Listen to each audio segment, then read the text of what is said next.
again, thanks for showing up on a Friday morning, turning into afternoon.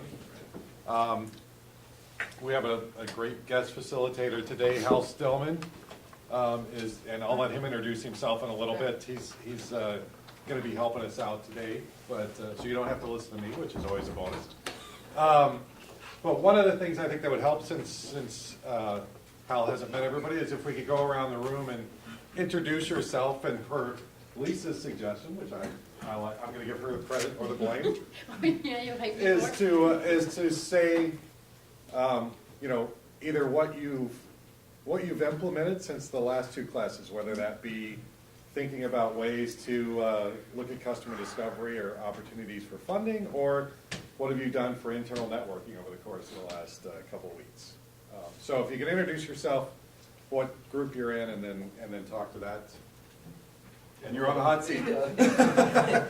My name is Osman Levent Agbas. I'm a veterinary scientist and I work in ES division in tribology group. My expertise is in synthesizing some new surface technologies, including coatings, for mechanical applications or industrial applications. In terms of internal networking, actually it was ongoing discussions.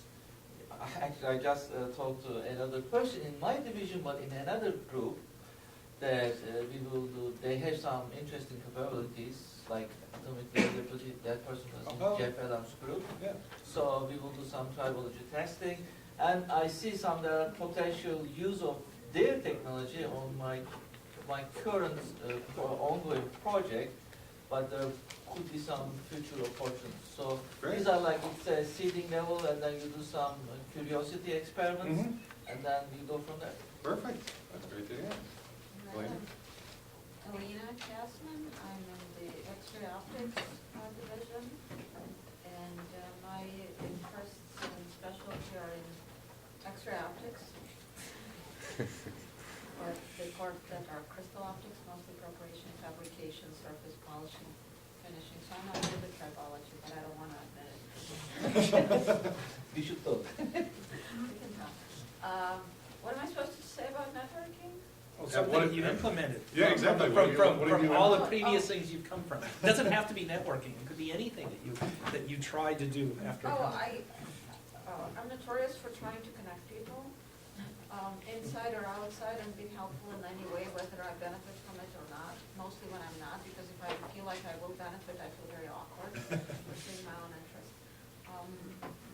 And the very successful experience I had while at Oregon was with Chicago Innovation Mentors Group, presenting there. It was really lovely to present, and we got a couple mentors. That was for concurrent with the Energy I Core efforts, but kind of like unrelated. Great. All right. I have no idea what I'm supposed to be doing. So just introduce yourself, where you're from, and since you haven't been here, talk to, today we're talking about external networking, so you can talk to, have you had success doing that, have you not? Just a quick snippet. All right, so my name's John Lowe. I'm in math and computer science, or the SEALS group. I'm a computation materials scientist. My function here is to basically maintain a set of code, community code people use, and I do some of my own research. As far as external networking is, I've had good luck going to like local meetings of the ACS, AICHE, Palaces Club. There's lots of meetups in technical areas that you can find on the web. Yes. And I find those are very good for networking too. Thanks. Thank you. Amber Dock, I'm at the National Security Facility, overseeing the facility where some classified research is done for the IC. Right after the last session, I met with Jeff Elam and we brainstormed how we could potentially get our Q clearance holders linked in with IC Intel community requirements. And we've actually developed a plan to host a seminar series for those folks. Great. That will launch quickly. So, Awesome. yeah. Dante King, environmental scientist at ES division. So we look at different aspects of environmental impacts come from like products or different process, energy, production processes. So conventional and with energy, bioenergy. So we have been, well, I have been working with other institutes and other divisions like UAS. And externally, we have been working with universities, Purdue, UIC, and some NGO groups. So it's like our research covers different aspects. So we work with different organizations. I've learned a lot from previous session on internal sessions, internal networking. So I'm expecting something from you on the external and overall. Hi, I'm Adam Szymanski. I work in global security sciences. I do modeling simulation, actually for a few different projects. There's electronic warfare, logistics modeling for U.S. military, and machine learning and remote sensing for another customer. So I actually was not here for the first two classes, but I have a good story to share that kind of rolls into the topics and happened during the time during the first two classes. So I can accredit it to this class. There you go.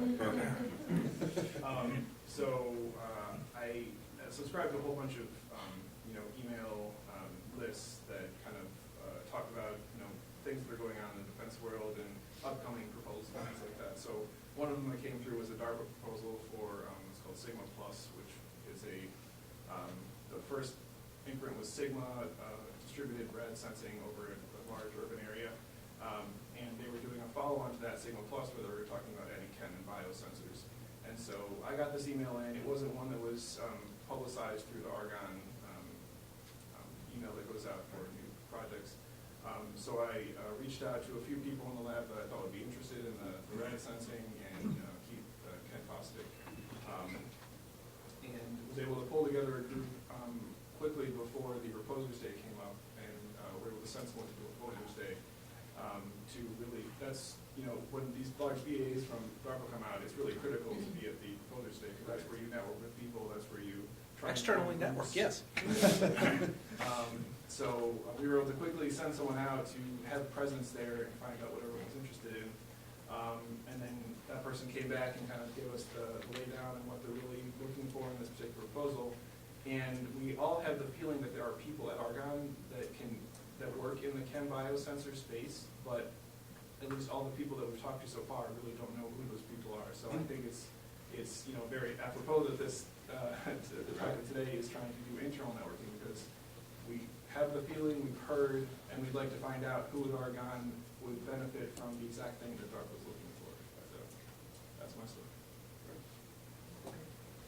I'm Vineet. I'm a postdoc in Nuclear Engineering Division. My background is in material science, and I've been working on electrochemical corrosion of nuclear waste forms. But over the years, we realized our techniques can be applied to different fields. So we started talking to surgeons at Rush University because we thought our techniques are good for biomaterials. And what happened in the last 2 weeks was we've been talking with Exelon at Pi Day. I've talked, and our conversation went into a direction where they have a problem and we have a solution, and we have an application of our method. So that was the connection we developed in the last 2 weeks. And also Hydro Inc., it's a company based in Chicago downtown. When you say pumps, it's Hydro Inc. in nuclear power plants or any kind of coal power plants. So they're facing some issues with pitting corrosion and everything, but we are, again, good in that. Studying nuclear waste forms helps us putting our skills to other fields as well. And we also were successful in getting an LDRD funding. We talked to Hemant a little bit about it. And now we're looking for internal collaborations, but listening to everybody prior to what I spoke, I see that there's already so much we can actually collaborate on, like tribology, that's tribological corrosion, and machine learning with engineering applications. That's what we're looking to get into, and writing up codes for governance of corrosion. So I think it's successful. Yeah, and I would suggest you guys use one of the off Fridays, maybe, as it's always like, we're gonna get together and make it happen, so use one of the off Fridays to get together in the cafeteria, because it's loose and it could be an opportunity. Sure. Yep. Let's try it. Yes, yeah, definitely. Great. Me too. Yes, my name is Edward Barry. I'm a staff scientist in the ES division. So in terms of implementing since last discussion, internal networking, I had a nice conversation with Ralph regarding potential collaboration with researchers at Cyril, building upon a oleo sponge. That's internal and external. Yeah, double wing. The opportunity that I missed, or maybe a future endeavors to talk to Adam regarding DARPA. External networking, attended a conference in Houston called Cyril Week, which perhaps most importantly, I wore a suit and not shaved. That was a I'm big still deal. having a hard time recognizing you with the haircut. Yes, slowly Cleaner growing back. shaves. Okay, my name is Samir Hamoni. I'm a principal mechanical engineer at Center for Transportation Research, US Division. My background is engine research and development and fuel injection and space. Honestly, I did not implement anything from last week because I'm busy writing proposals and talking to sponsors. Talking to sponsors, Yes, that's good.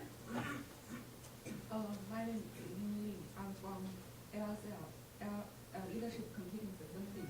My background is in communication material science.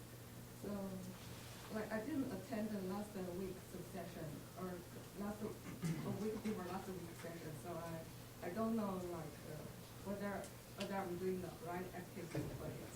But, like, in terms of connectivity, connections, I have made connections with the University of Chicago. I'm working with the Central Nichols and working on that project. Okay, my name is Zhenghu Han. I'm from Nuclear Engineering Division. I'm a mechanical engineer. I work for transportation safety and security for packaging and transportation radioactive material. And I mean, for external connections, we work with CIEA for the packaging safety security evaluation. But actually, sometimes we work for free because our sponsor encourage us to work with the other agencies. We also reach out, try to use our capability to give us some programs. Many also in community safety, security for the packaging transportation. Okay, so that's all I'm doing. Peter Zappel from Material Science Division, and physicist working on computational materials problems. And since last time, I have talked to several people in the audience, and we'll have some lunch. So, in terms of external collaborations, I think the professional meetings are the best opportunity. Also, program meetings and seminars at institutions. That would be something where you develop collaborations, as well as talking to people who come to our work. That is also important source of external collaboration. My name is Zhong Haishen, so from CSC. So myself is a chemist by training, but now my research topic most covered between solid state physics and solid state chemistry. So I'm working on the area of electrical energy storage. So I have been attending a professional conference many times, and there are several potential collaborators coming up. And I help them in using my capability for their project, and they also help me using their capability for my project. But for me, I would like to move one step further to help or transform this kind of help into a working project. Okay, my name is Yuelin Li. I'm at APS, a female scientist. My goal here is actually trying to apply what I know maybe to help other people to solve their problem. So in the past 2 weeks, I started talking to internal people like the visionary and see what's the feeling about what I'm doing, and start to survey what might be the potential customer outside, and also start to talk to John about how to make proper connection with both internal people and external people. Everything seems to be very helpful so far. Great. Perfect. How about you guys? You guys been doing anything networking wise? Well, let's see here. What have I been Put doing? you on I've the been doing a spot. lot of internal networking. I have not been on travel much lately, so there has not been much external networking. I guess, yes, since the last time, I have helped connect a number of people throughout the lab. I haven't been able to connect myself into anything, but I've been acting as a connector. And since I hadn't get a chance to talk, one of the things that for both internal and external networking, I want to make a big point of is giving of yourself, making sure whoever you're working with, you've gone and done that little bit of I'm going to help you without asking for anything in return. You buy so much just by doing that people feel that down the road, you don't have to feel uncomfortable asking them for help. They will remember that you gave them help and didn't ask for anything at the time. People usually don't forget, unless they're a jerk, in which case you never want to work with them again anyhow. So I think both when it comes to external and internal networking, it's really an important thing to make sure you just get in the habit of doing. It doesn't have to be a big thing. So, what was it? Would have been February 16th that we were here last time? So No. let's see. Probably the biggest thing, so I ended up taking a trip out to California, because there were a few different groups that I wanted to talk to, and there's a bit of a longer story behind some of it, but one group was a group that I'd worked with in the past on some stuff at APS. They had some new problems that they wanted to look at, and based on the work they'd already done with me, it was okay.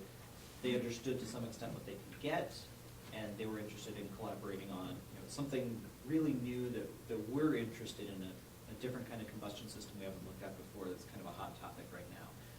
And basically that existing relationship with them is going to give us a real leg up on getting started on those kinds of measurements. That existing relationship also helped us talk with another group in a completely different area that we'd never interacted with before.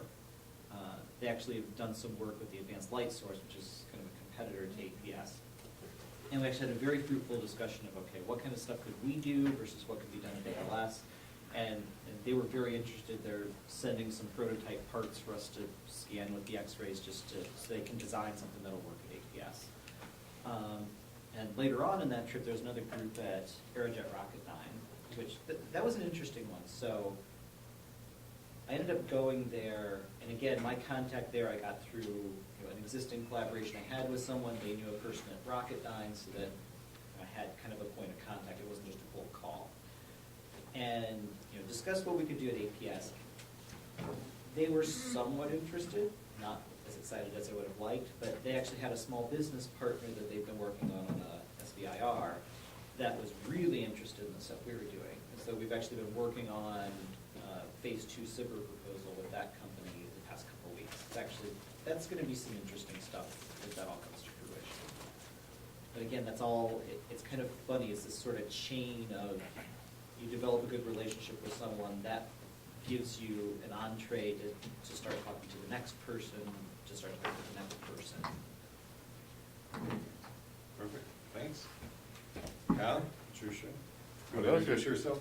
All right. So I'm Hal Stillman. I'm an advisor to Science and Technology Partnerships and Outreach. So I looked down to check the spelling, because if you do it the other way around, it's Science and Technology Outreach and Partnership, which is STOP. Yeah. Right. So which would and be, if you don't put the ampersand in ST and PO, your autocorrect turns it into stop all the time. Yeah. So like I don't like it. So it's partnerships and outreach, right? That's the one. So I have a full-time job also as Director of Technology Development and Transfer for what's called the International Copper Association. So I deal with all kinds of advanced technologies in mining and mineral processing, as well as the applications of copper. I previously was Senior Vice President, Technology and Innovation and New Ventures for a $30 billion company, ABB, at Sabre, Bavaria. Some of you may know about that. It's all in industrial automation and electrical power systems, robotics. Yeah, they own everything now, it seems. Yeah, well, and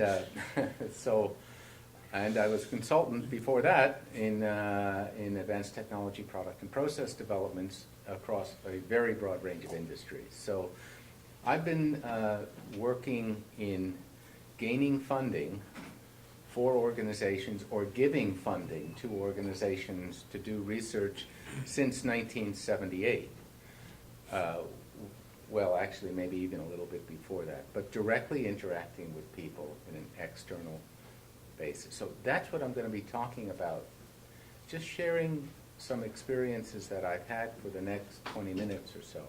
I just want to comment first that there were some great stories here already that I'd never even considered. What was the, you mentioned doing a favor, giving a gift. A little gift to somebody is a very powerful technique to create some kind of reason for someone to help you later on. And Ben Franklin used to say that what's the quickest way to make somebody your friend? Do you know? You ask them a favor. Right, ask them Because to do a then they favor feel- for you. Yeah. So it works both ways. So depending if you need a favor, ask somebody and they'll become your friend. To do a favor for somebody emotionally, connects them to you in a way that is just not a casual discussion. And when you give somebody a gift, which is a favor also, it connects them to you. So this is the essence of trust. You decide whether you're going to respond, do that favor for somebody. You go through a lot of computations before you decide to actually do it, because you know it's going to be a little binding energy between the two of you. So with that introduction, the three pictures show three different situations. I've heard some other situations that were really interesting, going to a presentation or pre-presentation about a bidders meeting or whatever, proposers meeting. That's the one I've done that. I hadn't thought to talk about it today, but great event. But these are also relevant. First is an industry trade show. Some of you may think you're far removed from industry, but your science and technology is used by industry, or could be. And the other is a technical symposium, kind of people sitting in rows, right, listening. There's opportunities for networking. And the third is a review meeting for a project that you already have with people who have provided you the money already. So I'm going to go pretty quickly here. First of all, I want to make a point that you're all looking for funding opportunities, right? Without the funding opportunity, the funding, you can't make the impact that you want to make, whether it be in a published technical paper or something that changes the world. So we all need funding. We get it from government organizations or commercial organizations, but you actually get it from people. You don't get it from an organization, so you have to connect with people directly. So I've worked, you could say that in my career I've worked for 100 different companies as a consultant. That would be a lie. I've worked for 40 different people and followed them as they went to different companies or organizations and supported them. Very big difference in thinking. So whatever relationships you have now, that's what's most valuable. And that's where LinkedIn came in, right? So that's a later thing. So everyone lives by selling something or by helping people to buy what you have on offer to sell. And everyone goes through the same process, which I'll take just 2 minutes to talk about. First, you have to get their attention. So some item, some idea that is interesting and will cut through the clutter, everything. Next, you have to engage them in some sort of discussion or dialogue where there's some interest that they express. Along the way, you're doing one thing all the time. Now that you have their attention, you're qualifying them. Basic question, do they have or have access to money? Honestly. It's not a dirty question, but that's what it's all about. Okay? With the money, you can do what you want, and you can deliver what they want. Without the money, it's really hard to do. Okay? The next steps, you gain their confidence, you learn about their real problems, which may be technical, or maybe behavioral, maybe organizational, maybe time, maybe something else you don't know. Then you help them to figure out how to resolve those problems so they can buy what they want from you. You anticipate some kind of objection. For example, you need $200,000 to do the work. They only have $50,000. What are you going to do? You go up and sell the process to somebody else, for example, who has that money, and then, in which case, you start from the very beginning again. You have to get that person's, make them curious about it, get their interest, and go through the whole process. So this is sequential. If you hit a barrier, you have to go back. Once you've handled all the objections, and there are none, you can go on to a decision that they make, and then when there's a decision, you get what you want. You either get a funded or a sponsored project, or you go on to the next place. But you keep the relationships that you helped develop during that process. And you say, fine, you're not going to be buying that. Is there something else? Do you know anybody else? Where are you going next if you're leaving this organization? You don't let go. For somebody who you've gone through this whole process over months of talking to, that's a valuable connection for you. And the easiest place to sell is to people who know you. So whatever you've done in the past, in whatever context, that's where you should, that's the highest probability. I'm going to go more quickly. So the whole idea of this is to find the right issues to address. Issues that have big problems, have money attached to them, have a sense of time urgency associated with them, and you need to connect with people who have the funds. So you need to understand the situation, right? Understand what's complicated, because you're problem solvers. You have insight into things. That's what you do. That is not easily available. Figure out how to use your capabilities to address that, and in doing that process, you have to find the right discussion partner, and that's a qualified individual, someone who can take a decision to provide you with funding, or provide you with opportunities to speak, or publish, or connect you with other people on the outside. That's what you're looking for. And someone said earlier, you went through a chain, was that over here? I was surprised that someone passed me on to somebody else, and they had an interest in something. You're looking for that all the time. So you have to be flexible and adaptable. And here's just an example. So in my work in the copper industry, I know that additive manufacturing of metals is expanding rapidly. I also know it's really difficult to use laser processing on copper because it doesn't absorb energy. It reflects mostly everything. But now I know that there's also blue light lasers that are available that have high level of absorption. And I want to find out how that energy interacts with copper particles to melt them, and how that material, solidifies, and what happens when I alloy it, what purities, I want to understand everything. And I want to avoid these production problems and spread this. At Argonne, there's some Let me connect you to something. some capability. I've already, but you see what I mean. You understand the situation for an external organization consisting of a global industry. They're looking at metal additive manufacturing and saying, we're being left out of this one in a big way. How do we get up to speed, both between understanding the science and a new laser processing technique? I got to kickstart this whole industry. That's my job. You're my resource. Okay? I make that connection, but other people won't. They won't know what you have to do. So, how do you find out? Let's talk that there's a trade show, and I'll just stick to one theme, for example. So what's that Corvette over there, right? That has a color-shifting paint on it. In the 1980s, I worked as a consultant to Optical Coatings Laboratory, which made the color-shifting device that's on U.S. currency. Blue-green color shifter, green-gold color shifters. as an anti-counterfeiting measure, and my job was to find, at the time, what else could we use that for. So I went to an automotive industry trade show. I got a tiny model of a Corvette. I put their paint on it. It was like a couple of $1,000. I put it on a microwave turntable, and I put it on the table in front of our stand.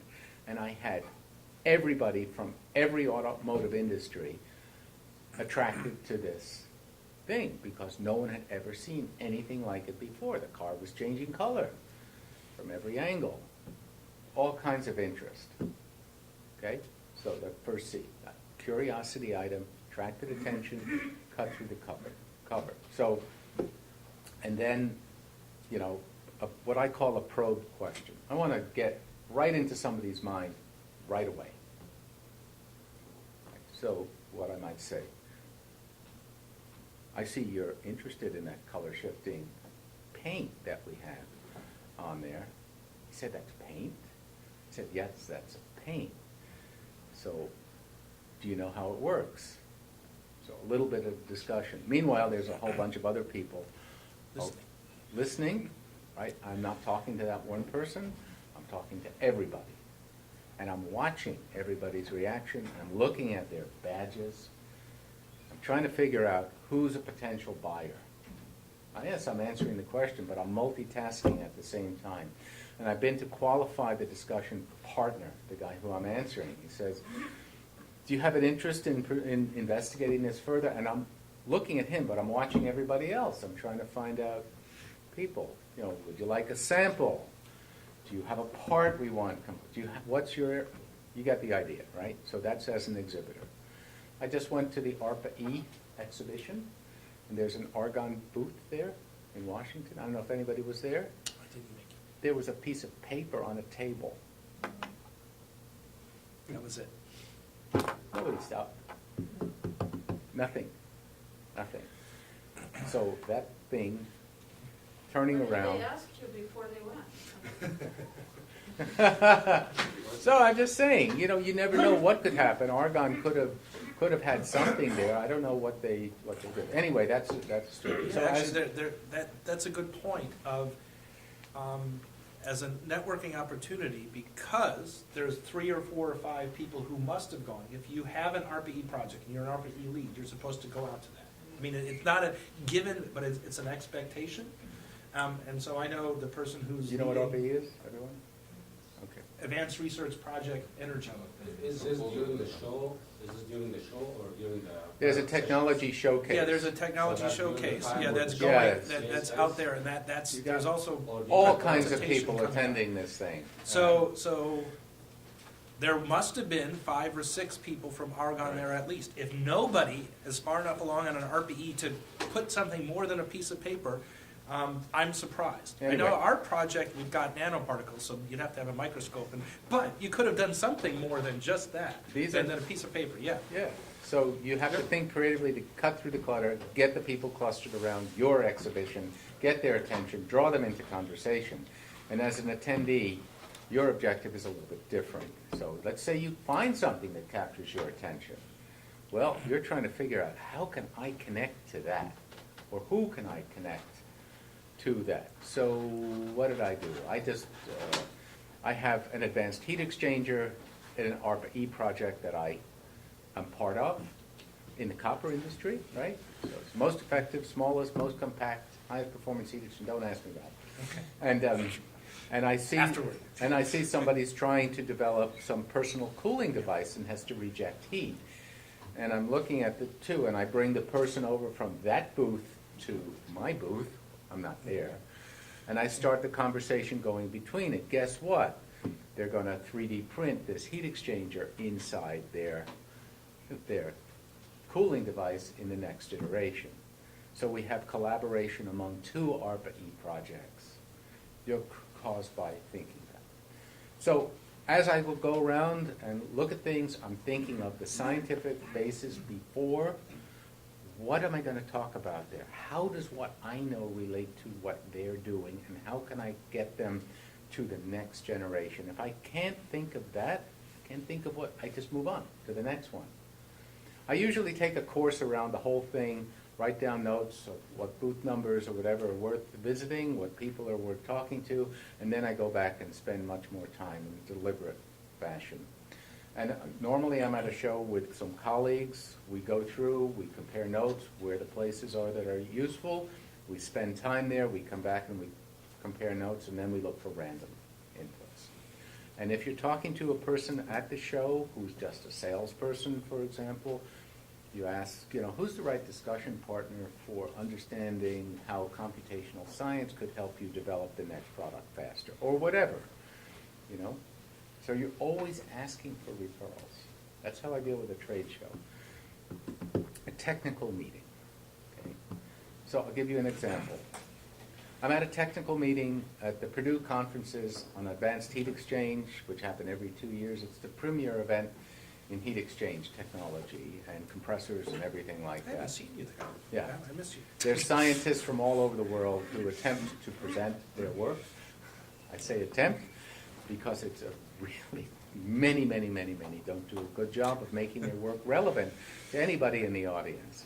And there are people who, I look for people who have false baselines. Do you know what I mean? Our thing is so much better than this. And I ask, so what is the this? And for several years running, there's been a comparison of heat exchange technology that's not on a good basis. And I always ask a question about that. They're trying to make their technology or their science look better than it really is by comparing it to something that's the old generation, not the new. So these situations provide you with a very delicate opportunity, right? You don't want to insult the speaker because he'll do gunning for you. You want to get your point across in a careful way. So I've done that. I did that in one area for a couple of years, and finally I just got totally frustrated, and I had 5 speakers who presenting my message about heat exchange with the right basis of comparison, and every speaker made the point of saying the correct basis for comparison is this, and then I've gone beyond that. So by raising that particular issue, and I'm sorry I'm going too long on this, by raising that particular issue of whether you use a small diameter channel or a larger diameter channel in a heat exchanger, has everything to do with the performance of that. And raising that point, I was able to get about 20 researchers from around the world to work on the new technology that I wanted them to work on. So I got them all to move from 7 or 9 millimeter diameter copper tube in that heat exchanger to go down between 5 and 2.5 millimeter copper tube, because I pointed out that that's where everything is going through questions and through a couple of speakers. So it was very effective, and as a result of that, I got lots of R&D funding to other people, okay, to work on mine. So what do you do separately about that? If you have a question, you address the speaker, but you address the audience, and what should be in your mind is that you're trying to ask a question that implies what you can do, okay, implies what you can do, and so that in the break session afterwards, somebody will talk to you, or you seek out, people will seek you out to talk about your question. So you have to be quite deliberate in doing that. When you're a presenter, you want to make sure that what you're doing is revealing some tantalizing idea that could have applicability. And when people ask you questions, you have to follow up with them directly, positive or negative, because you don't know what's in their mind until you talk with them afterwards. And then, so in these meetings, you try to pick which sessions you go to and spend your time deliberately seeking that. You keep a list of people and opportunities, and you follow up ruthlessly with them. So I'd like to pause there a second, because most of us attend technical meetings and conferences audiences. I mean, this is probably this audience's sweet spot. So feedback, comments, and thoughts on what Hal just presented. And even, I'd say Ralph, and if you guys have comments on this is important. Questions, comments, does this work, do you do this? Well, asking the right question is first and foremost an opportunity to advertise yourself. Absolutely. Your persona, even the way you hold yourself when asking a Mhm. question, the words that you choose. So hopefully you have something useful to say and intelligent. But that's, I always found this to be the most challenging part, is figuring out what kind of question to ask so that it's not a redundant question and Yeah. it actually contributes. Right, so let me just, may I just, so I want to just, all the technical conferences that I go to, almost everyone, when someone asks a question, they stay in their seat. I stand up, I introduce myself. Hi, I'm Hal Stillman. Everybody wants to know, who are you anyway? Right? I'm Hal Stillman. I do technology development for the global copper industry. I've been working on X, little advertisement for this amount of time. So I have a question now. Now they know the context of the question and they know who I am, and if they have interest, they'll come back to me. So I'm loud about that, and I'm very clear about introducing myself, and I ask a question that is concise, not rambling, and not too challenging, right? I want the dialogue. I want the person to be able to answer. I want other people in the room to think about the question that I asked and talk to me afterwards. I think as Elena said, you had also said, Hal, you have to be very careful, though, about how you word the question. You Yeah. want to be concise, you want to be succinct. You do not want to come off and have it sound like you are a know-it-all or talking Yeah. down to Yeah. the speaker. When you were suggesting that you asked a question about the basis that was used, that could very easily, if you're not careful in how you present that question, have it come off that you sound like you're just a Mr. Know-it-all, and you do not want to have the audience feeling Yeah. that you are insulting the speaker who you're asking a question of, Right. and you don't want them to feel that way. You need to ask them to, in a way that they just, oh, yeah, I guess you're right. I probably should have compared to this other. And they can could explain say, it. I didn't know that. Yeah. That's interesting. It's the best part. And then you have a dialogue with the speaker. You find out who that speaker's connections was, who their sponsors were, and you take them away. Sorry. Topic for a separate workshop, I think. Yeah. So Elena, repeat that, please? Yeah. I think it's a topic for a separate workshop, is how to Yeah. formulate a question. Maybe Chris Kramer can jump Well, yeah, in. and I think practice, like I'm Lisa Durham, I'm an environmental engineer and blah, blah, Right. blah. And then I also think too, I mean, one of the coaching, and I don't want to digress too far, but as a speaker, as a postdoc, when I was giving presentations, I would get so nervous Never. when someone would ask me a question and I would interrupt them. So I think another thing is let them finish the question, pause, think about the question, and then your response is like the question, how you can. And your response is a whole new opportunity to give another presentation, something about your topic, something that you never thought was important and that maybe makes it relevant. So that dialogue in there is so important in the meeting room and then following up afterwards. And I think that's a good idea for a future. I think one of the things too is that as presenters, we're all so wrapped up in getting the presentation and nervous about doing it, and then when it's over, it's like, shoo, as opposed to capitalizing on Just this really as an enjoy it. opportunity for network, and then to enjoy it. I think the problem is to shift our mentality from technical view to a business view. And we did not learn, speaking on my behalf or myself, we did not learn how to adapt the business model in our time. That's the problem. And you learn this on your own, and you see all kind of things, bad and good. But the point is, later on, after maybe, I don't know how many years, 5, 6, 10, whatever, then you're gonna start, you know what, I should actually shift my technical mentality to a business mentality. It's not all technical, sit on the computer and do all the kind of technical things that I'm good at, and I'm kind of isolated. The problem is we need to go and do business mentality thing. Yeah.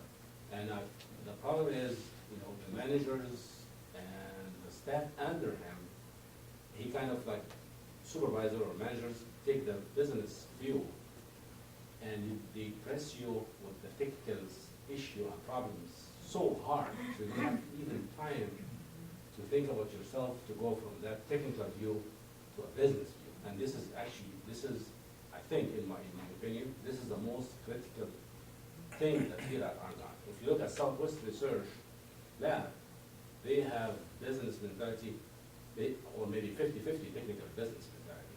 If you go in like SE Congress or whatever, you see they have like business room, they invite people, they have networking. Look at Argonne or any other national lab, we don't have that. Look at the booth that I was talking about. I'm not sure if this is during the show. I have a picture of it. It's I'm just not- really annoying. Is that during the show or not? But this is something else because I know who actually attended it already. But anyway, we had many conferences in Congress. We can do business in that thing. Yes. And the only opportunity if you have product to sell. So let's speak about the Center for Transportation. Now we have verified that Shabindo is working on, and we try to sell this product to the people. So he was able to get some funding to rent a booth during the SE Congress. The rest, you can't, because you don't have funding to support this activities. So how we can break that, you know, technical business barriers.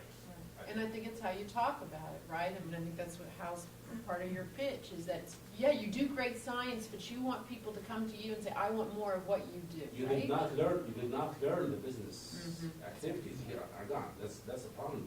You just do technical 100%. Yeah. Well, that's why you're here. I gotta say, That's why. actually, that's why you're here now, because you're trying to. trying, but, you know, when, It's not that's a just- problem. One way of looking at it is, of course, the business part of it, but in many cases, you are not trying to directly sell something. The This is business all about not sales your- and buying, right? But in many You're talking about cases, sales and buying. You're and- trying to sell your research, you could be looking for collaborators or for your. Yeah, yeah. next That's basically research selling project. and buying. So let's just move on, but let's look at this one heat exchanger. There's a two-phase flow and all kinds of heat exchangers. It's impossible to see inside. They're operating at very high pressure. Nobody knows what really goes on. The APS could look inside and see all the condensation and evaporation that's happening, help people to design better structures and so on. You know, so you have to look at what the problems are that people are having and figure out what could you do, what might you do, and then engage in a discussion and figure out who might have the funding to support in that work or put together a consortium group. Okay. Shall I move on? Sure. I can stop. Now, I want to just talk about review meetings for a minute. Let's say that you have a project. I assume everyone who has a project has some sort of review meeting, right? Yeah? True? No, it depends a lot upon the project. Okay. Yeah, but assume that most people have been involved in one somewhere. Okay. Now, let's talk about any kind of meeting. There's what I listen to is very careful. I hear what people say. I try to understand what they're saying, but I'm always trying to understand what they're thinking. A big difference. Why did they say what they said? What's in the back of it? Is it part of something larger? Are they guarded? Not communicating everything? Was there some, just try to figure out. So I literally take a piece of paper, and when I hear something that's interesting that they said, I write it down on the left side, and I try to figure out on the right side what they meant. You know? So this is, let's take an example. So this is very good work, and I like it. What they mean? What are they actually meaning to say? Are they meaning that they want more of it? Are they meaning that it's practical, applicable? They didn't say that, did they? So you need to understand, take a guess at what did they mean. They might have said, this is very good work, thinking, wow, I could use this right away. This is really exciting. You have to figure out, so your next question or what your statement needs to test what you think they were thinking. When would you put this to use? Oh, that's an interesting question. So all of a sudden you're getting behind what they said. Do you understand the concept that I'm trying to express here? This is really, really important because people normally do not say exactly what they are thinking. And in order to figure out whether someone's really interested or really qualified, you need to look at that. So that's just one area in that picture. The informal time in review meetings. You have a coffee break, right? Very, very important time. It's not a coffee break. Not a coffee break for you. You're working. That's when you really work, because you've been sitting in that meeting formulating what you could do next with this group of people who's already paying you to do something, right? I was thinking in this meeting about the next idea I might, what do you think of this? Perfect. Let's just go back to today, right? You've planted that seed. It's also a gift, because the people, let's say in certain office of science, have to spend money. And you need to qualify that they have enough ideas. They're always hunting for ideas to spend money on effectively. Okay, so that's the idea of building a relationship with your sponsor, and also finding areas that are mutual self-interest. You want to do it, and you know that that other person needs to find ideas to fund.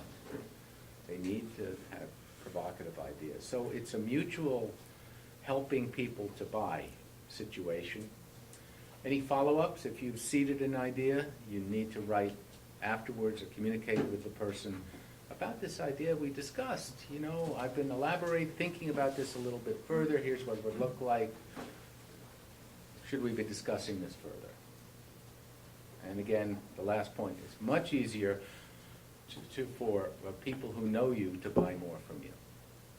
So these review meetings where you already have somebody who knows you are very important. You have any comments about that? Yeah, we can. I have an email to send. Exactly. Yeah. I mean, what you're saying, and this is something that has more struck me the past year or so that I've been working on program development, is just how important it is if you talk to someone to follow up, because nothing's easier to do than nothing at all.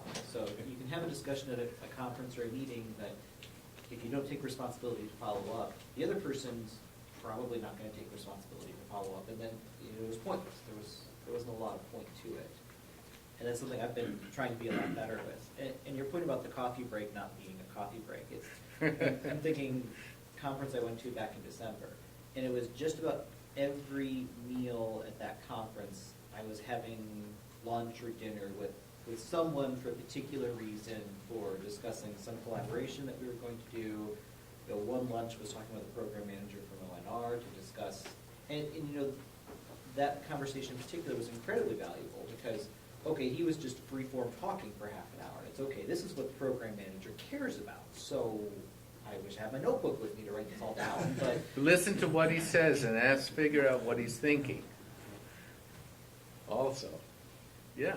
But I mean, it was just a lot of, it's not just about the technical content of going to a meeting. A lot of the important parts in the hallway, at lunch, at dinner, all this other soft skills kind of stuff that as scientists and engineers we like to think we're not good at, but we have to be.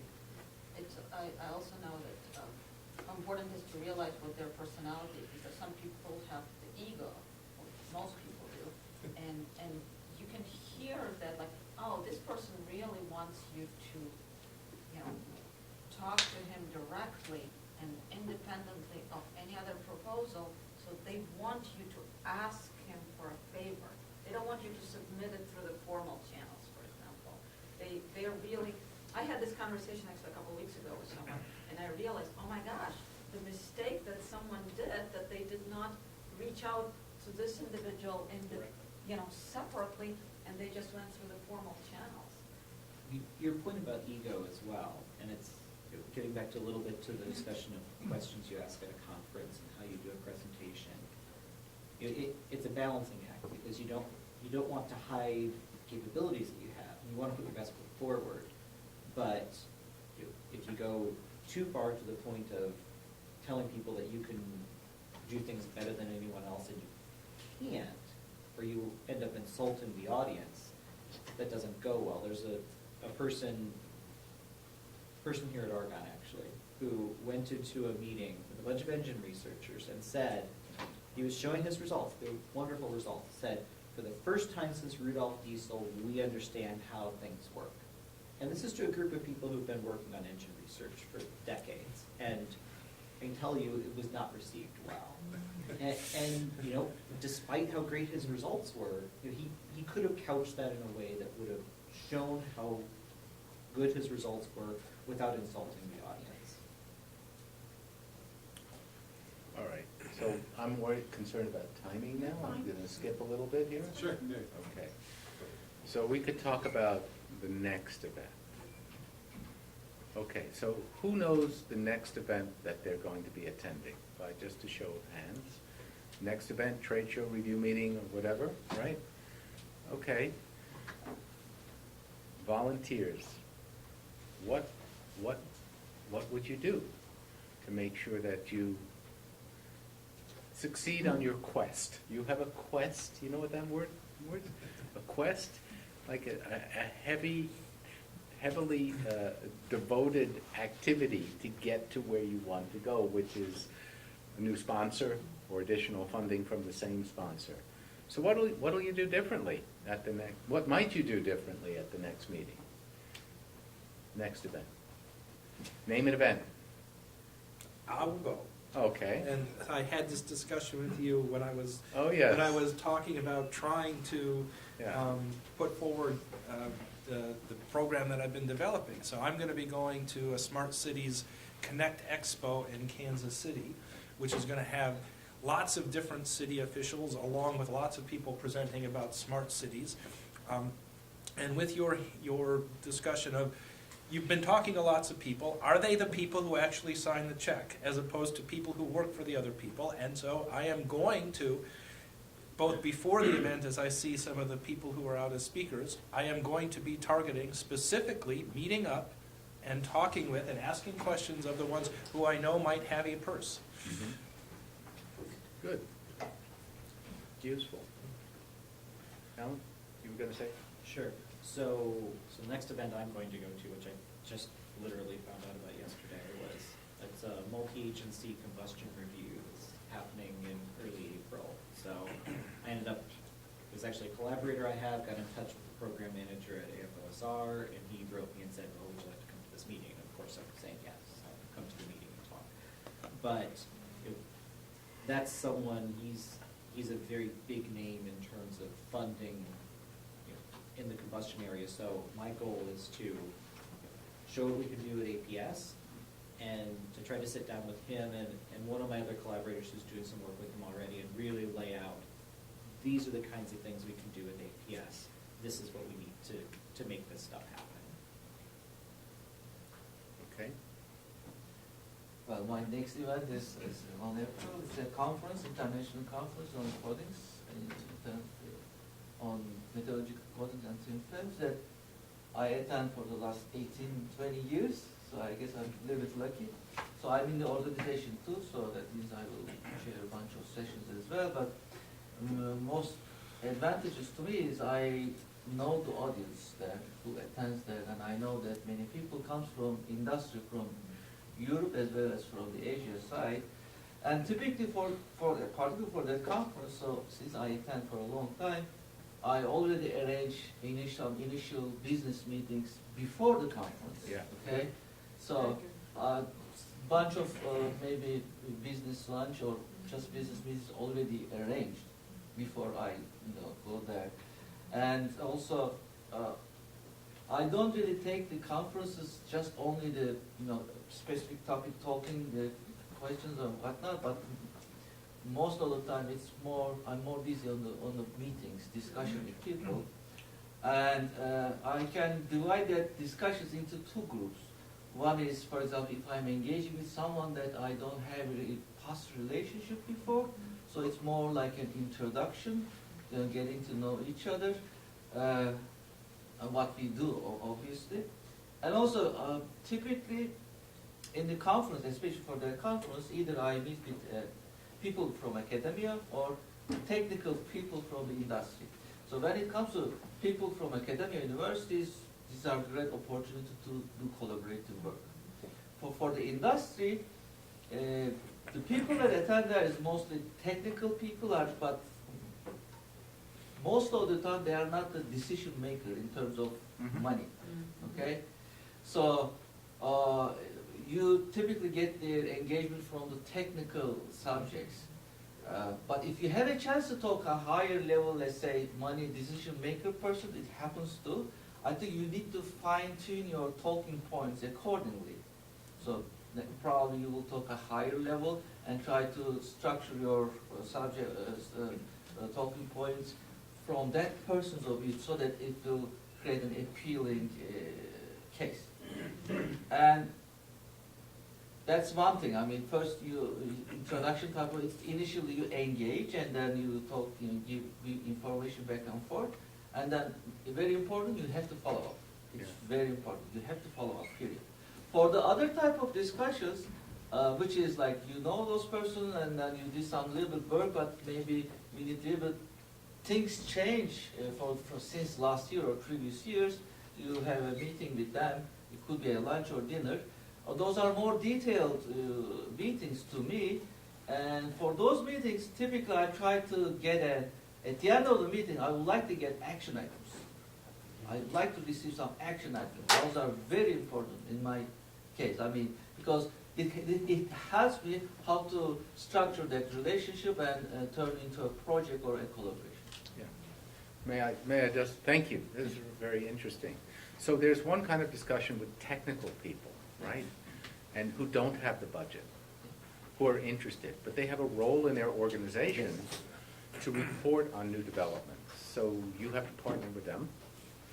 And your action plan, for example, could be, well, formulate together an interesting idea and ask to present it to a higher level decision maker. Who has the dollars? Or right. Typically we invite them here. That's another. Invite them here, but with that person together. Invite them here, but you have to do some pre-work to understand that. So that's very good, very good. Anybody else wish to think about what you would do next at different events? I always, at the very end of the conversation, I always say, what would you like for me to do for this? So in addition to having the action items that we identified, but also asking specifically a very pointed question, what would you like me to do? What else, I should be doing that I didn't offer and you didn't ask yet, like a last minute. It's kind of like doing this little favor, but also making sure that I covered all in. I'd like to just comment on that. I'm going to go back to the beginning of this. I want you to ask. This is the thing that you're looking for when you're first talking to a technical person at a conference. You're trying to figure out, is this a valuable issue to a commercial organization? Is this something that's of value to them, where they have a real problem? That's part of the qualification. Is it worth spending money on solving, or is it just a technical curiosity that there are many ways around? Just qualifying that. And then kind of the next level, are you, of course, at Argonne, are you a uniquely qualified organization to do it, or you just have a good relationship so you can do it? Right? You have to understand that situation. And then, of course, there's the financial aspect of it as well. And then there's many other things that prevent Argonne from working with organizations that need to be considered. If it's a foreign entity, of course, you have a bit more problems today, etc. But really understand that this is a big issue, and it's worth spending brain power on solving. So if you think about that, what would you like me to do? You're putting the onus on them. You might want to turn it around and suggest, it's been a really interesting conversation. What do you think about doing this for that? And then eliciting a response. I meant You did. after all. After all that, yeah, of After course. all this is done. Yes, you definitely. Good. So, I guess one thing that I don't know if we're gonna get time to touch on, but I think it's pretty clear from the discussions here that you can't do this, I'm gonna go to a technical meeting where, I fly in the morning of, I'm gonna give my talk in the afternoon, I sit here working in my room, I go to my talk, and then I go back to my room and I fly away. You can't do this. No. And we have all done this. We've all done that.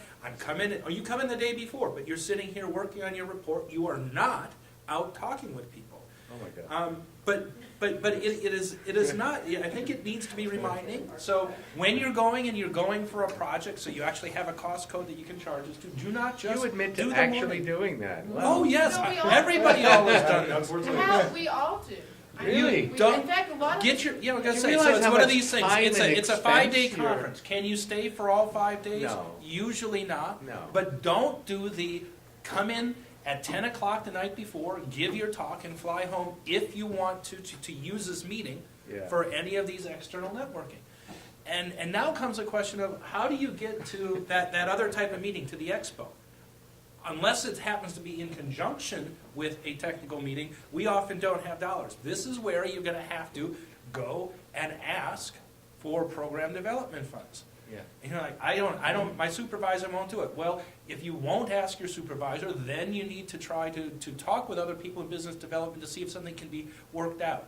I mean, if you're in the whole program development, the launchpad, that's a very different space.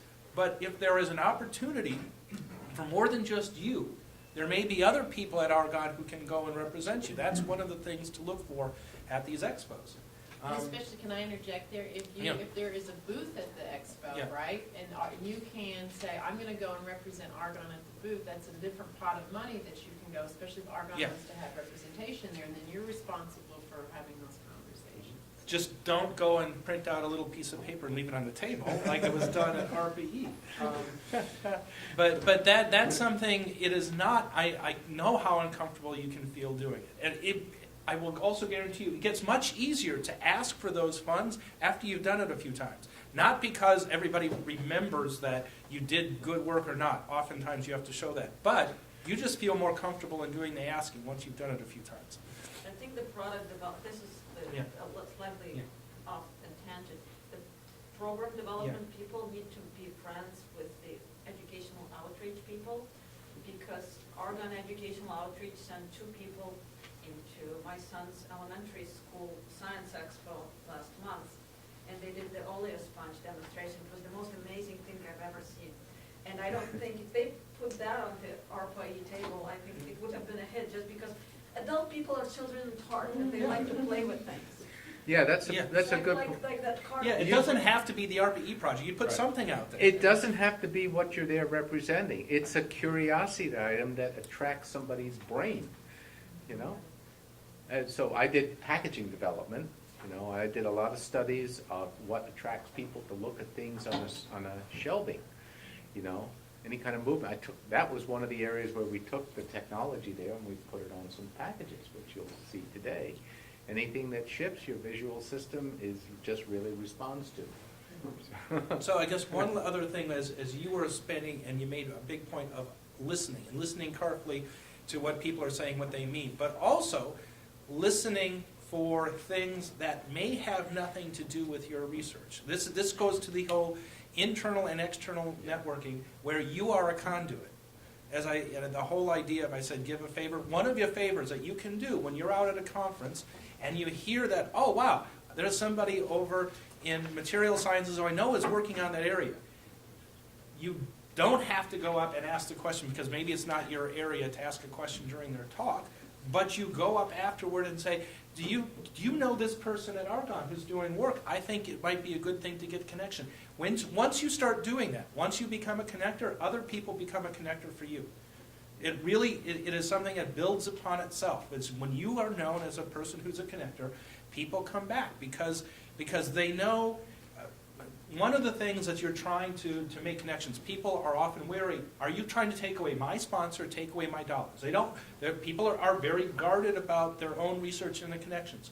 Once you make a connection and help them find a different sponsor, find a different collaborator, they realize, wait, he's not just trying to take my money, he's trying to help me do my work, and then they reciprocate.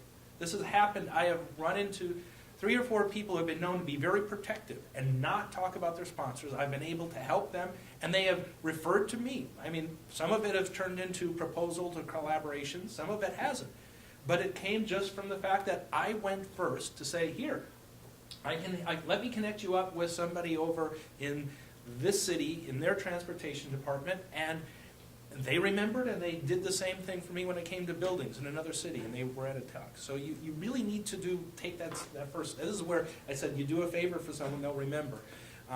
It's a little bit different when you ask the favor that involves them giving up their sponsor information. It's not always easy. All right, good. So I have something I'd like to share. I had never seen. I learned at the ARPA-E conference. It's a little card, and it's from E&E News, Energy and Environment for Professionals. 5 daily publications deliver original and compelling journalism to keep top decision makers in government, business, and NGOs and academia informed and ahead of the curve. So they had a little card where they said, networking need a boost? Get them talking with these news stories. So it's quite interesting. Forget driverless cars, pilotless boats are on the way. Did you know? I mean, so I would imagine that you could adopt something like this for a few stories from Argonne that would represent interesting activities from Argonne, not you only. Yeah, Ed, we're putting oleo sponge out everywhere. Right. Not only your own thing, but you build credibility for the organization, and you have some things that are related to you. You think about in advance for your particular conference that you have, maybe you don't hand it out like they did, but you prepare in advance for yourself with 3 or 4 things that are discussion starters with people who you want to connect to that somehow relate. Now, the idea of this is that it puts it up at a high level of importance in context. Boats versus cars. Well, did you know that Argonne's working on, autonomous boat driving systems or something? I have no idea, right? Or that we have a national security concern about all of a sudden autonomous boats. And so thinking about what you could talk about that might drive sponsors to you is pretty important. You can have this. Can I comment very quickly? I don't want to make this too personal, but the conference that I went to last week was very strange and odd for me personally because it was big energy. So CERAWeek, there was hired, Secretary Perry was there, Paul Kearns was there, there's energy ministers from different countries. And I think the only thing that prevented me from going and working on my talk up until the time of the talk was that I had to submit it a week before. Okay, yeah. It was actually I know how that goes. Because I actually went the day before, and I think that I was able to do well just within the general context. But the only part that I really developed all of, I think, what was being said, it was immediately after and during my talk. Right? It was only at that point. I think as I'm sitting here, I'm regretting that we didn't have this meeting a week beforehand. But in terms of the next event, I think what I've really picked up is that there sort of has to be a cutthroat sort of attitude to this, right? And then it's almost on day 0 or even day 1, you're making a list of the attendees that are there. You figure out who's there, who can you actually do, and it's sort of an ongoing type process. Well, that is correct, and even when you're there, you're picking up. It is work. It is. You're not there to deliver your talk. I mean, if that's your excuse to be there. Right, that's how you got invited, you have some credibility. When you give that talk, you're trying to attract people to support more of your work. And you gotta talk to the right people and create the right ideas, either then or afterwards, and get the right networking and discussion partners, form collaborations. Maybe you can't do everything that you do alone, that you need somebody else to work with you. That's kind of the whole idea of the networking. I think it was mentioned over here that you're looking for partners. We have this additive manufacturing thing. We're talking to the Edison Welding Institute, Carnegie Mellon University, Argonne APS capabilities, maybe other people, a core sponsor who might support the work right away because he sees the value, and then you can add other things to it. You're trying to form these bigger ideas, or just find anything, that's relevant. Yeah, sorry, one more. I think Good that's idea. the thing that was missing is that at the end, I left with a pretty large stack of business cards because I talked to everyone. Follow up. But it wasn't that, I think that now that I have those, now I can try to institute the purpose behind, or you understand that in the sense Yes. that, you put in the purpose that we're at that next step. But that was just missing the sort of face-to-face conversations that we have. Right? So, and a hint to you when you're going out and collecting business cards, write on the back of something you want to follow up on, because otherwise you'll have this card, it's like, unless you're like Hal, and it is so good. He has his notebook and he has his detailed notes. I'm not that way, especially when I'm handing out my cards left and right and collecting them in here, and that's like, I get back, oh, I got 10 cards that are sitting here in my inner pocket. If you quick jot down a little note about something about the person, it will help you remind. And it's really quick to do as long as you got a pen handy. And the other way around too, when you're giving Oh, yeah, to somebody you can- else, write something that you want them to remember. Yeah. I've got this phone app called CamCard. Yeah. That's great. Yeah, I haven't done these, but it's one of those things here. But when you're having a talk with somebody and you do not want to. Okay, excuse me. No, I know, I take it with me, and then later I Yeah. take pictures. Yeah, but then- sure, that's nice. Yeah. And then you can put your notes in there and everything. That's good. And I think conference is just one way of external networking. Most of the time in the conference you talk on the topics available in the public domain, which you make the presentation, right? So sometimes conversation, and probably that's the tip of the iceberg of what you're doing. So it may end up some other unpublished ideas or discussions. First of all, I think if you have such an idea or a technology, you have to get it protected, apply for patents and do that. And then after a certain period of time, you can start talking about it. But if it goes to that way, I think another way is you have to engage in NDA, non-disclosure agreement with those people. And there are two ways. I mean, there's two-way NDAs and one-way NDAs. I think You give them a call and they'll help you do the NDA. And most of the business meetings we have is we always have invited, industrial partners or people here at Argonne. That's the first thing to do. I mean, NDA is necessary. Otherwise, you want to sell or get their attention on the topics that you cannot talk. It's difficult. It's impossible. So I personally, we're getting out of the book. Thank Hal for flying in. Thank you. Thank you. Very good group. Hey, do you have some, the next Friday is here, right? Yeah, so we're here, so we're actually here next Friday, because of, I think. Because of the Easter That's what weekend and Easter, stuff, okay. the 30th, so we're actually here, it's not an off Friday, and next week's topics is, Next week's topic is developing a value proposition.